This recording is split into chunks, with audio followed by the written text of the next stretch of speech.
Fast update में आपका स्वागत है। मैं पत्रकार नवीन इनामदार। बीड जिले से इस वक्त की एक बड़ी खबर सामने आ रही है, जिसने संगीन मस्जिद वक्फ जमीन मामले को लेकर चढ़ रही चर्चाओं को एक नया मोड़ दे दिया है। संगीन मस्जिद वक्फ जमीन मामले में महाराष्ट्र राज्य वक्फ बोर्ड के अध्यक्ष समीर काजी के खिलाफ दाखिल याचिका को मुंबई हाईकोर्ट की औरंगाबाद खंडपीठ ने खारिज कर दिया है। जी हां दोस्तों, समीर काजी के खिलाफ दाखिल इस याचिका पर अदालत ने सुनवाई हुई और सुनवाई के बाद याचिका को खारिज कर दिया गया है। आखिर क्या था पूरा मामला, आइए जानते हैं। दरअसल अंबाजोगई की संगीन मस्जिद से संबंधित वक्फ जमीन को लेकर विवाद सामने आया था। इस मामले में कुछ लोगों की ओर से महाराष्ट्र राज्य वक्फ बोर्ड के अध्यक्ष समीर काजी पर गंभीर आरोप लगाए गए थे। आरोप यह था कि संगीन मस्जिद से संबंधित वक्फ जमीन पर समीर काजी का कब्जा है। इन्हीं आरोपों को लेकर समीर काजी के खिलाफ मुंबई हाईकोर्ट की औरंगाबाद खंडपीठ में याचिका दाखिल की गई थी। मामला हाईकोर्ट तक पहुंचने के बाद इस पर सुनवाई हुई, लेकिन अब इस मामले में अदालत का फैसला सामने आया है।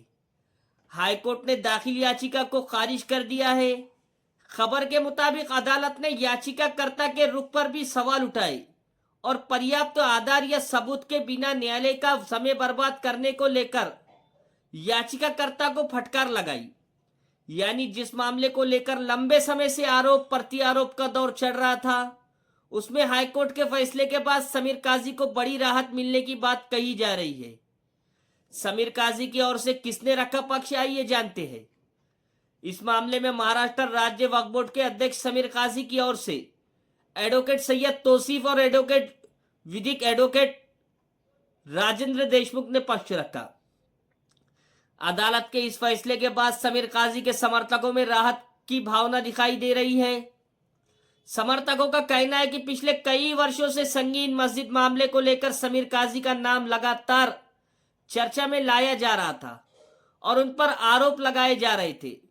अब हाईकोर्ट द्वारा याचिका खारिज किए जाने के बाद इस पूरे विवाद में नया मोड़ आ गया है। महाराष्ट्र राज्य वक्फ बोर्ड के अध्यक्ष समीर काजी ने कहा कि वक्फ बोर्ड के अध्यक्ष माध्यम से पारदर्शी और गतिशील तरीके से कामकाज करने पर जोर दिया जा रहा है। उनके मुताबिक राज्य में वक्फ बोर्ड के कामकाज को आधुनिक बनाने और व्यवस्था में तेजी लाने के लिए कई महत्वपूर्ण कदम उठाए गए हैं। समीर काजी ने आरोप लगाया कि कुछ लोगों की ओर से जानबूझकर उन्हें निशाना बनाया गया है। संगीन मस्जिद मामले से उनका नाम जोड़कर उनकी छवि खराब करने की कोशिश की गई है। उन्होंने कहा कि उनका इस मामले से कोई संबंध नहीं होने के बावजूद उनका नाम बार बार इस विवाद में जोड़ा गया। लेकिन अब हाईकोर्ट के फैसले के बाद उनका कहना है कि स्थिति काफी हद तक स्पष्ट हो गई। दोस्तों, इस पूरे मामले में सबसे महत्वपूर्ण बात यह है कि समीर काजी ने अब कानूनी कार्रवाई का संकेत दिया है।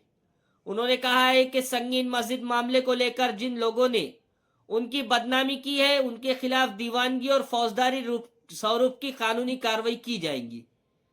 यानी आने वाले दिनों में यह मामला सिर्फ राजनीतिक या सामाजिक चर्चा तक सीमित नहीं रहेगा, बल्कि कानूनी कार्रवाई की दिशा में भी आगे बढ़ सकता है।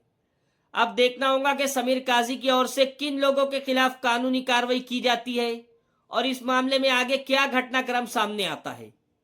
एक तरफ संगीन मस्जिद वक्फ जमीन मामले को लेकर पिछले कुछ समय से आरोप लगाए जा रहे थे, दूसरी तरफ अब हाईकोर्ट ने समीर काजी के खिलाफ दाखिल याचिका को खारिज कर दिया है। अदालत के इस फैसले के बाद समीर काजी के समर्थक इसे बड़ी राहत के तौर पर देख रहे हैं। हालांकि अब इस पूरे मामले से जुड़े सभी कानूनी और प्रशासनिक पहलुओं को समझना भी जरूरी है और आगे आने वाले आधिकारिक दस्तावेज तथा न्यायालय आदेश इस मामले की स्थिति को और स्पष्ट करेंगे। तो दोस्तों, संगीन मस्जिद वक्फ जमीन मामले में हाईकोर्ट के इस फैसले को लेकर आपकी क्या राय है? क्या आपको लगता है कि अब इस विवाद पर पूरी तरह विराम लगना चाहिए या फिर इस मामले में आगे भी कानूनी लड़ाई जारी रहेगी? अपनी राय हमें कमेंट बॉक्स में जरूर बताएं। अगर आपको बीड़, मराठवाड़ा और महाराष्ट्र की ऐसी ही महत्वपूर्ण खबरें सबसे पहले देखनी हो तो फास्ट अपडेट न्यूज चैनल को सब्सक्राइब करें। धन्यवाद।